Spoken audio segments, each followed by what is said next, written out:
Prime Minister Mark Carney is heading to Washington next week to try to find a way past the trade and tariff impasse with U.S. President Trump.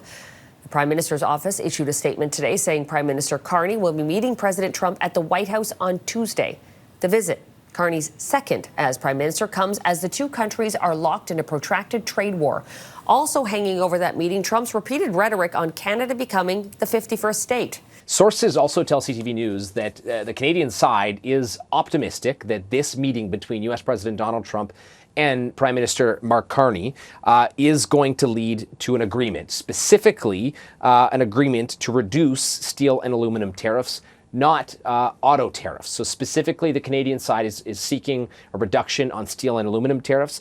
And the source clarifies that these 50% tariffs on steel and aluminum have been hurting the American industry, and that this is, an area that the Canadian side has identified where they can try and negotiate a reduction in those tariffs. Now, we've been talking a lot about Canada needing a win here, but it's evident Donald Trump is going to have to leave this meeting feeling as though he has won as well. And so the Canadian side, this source says, will also use this meeting to emphasize the significant investments that Canada makes in American companies via Canadian pension funds. Hundreds of billions of dollars are invested in the American economy by Canadian pension funds. And so that is part of the plan for the Canadian side, is to highlight those investments so that U.S. President Donald Trump understands just how much money these pension funds are investing in the American economy.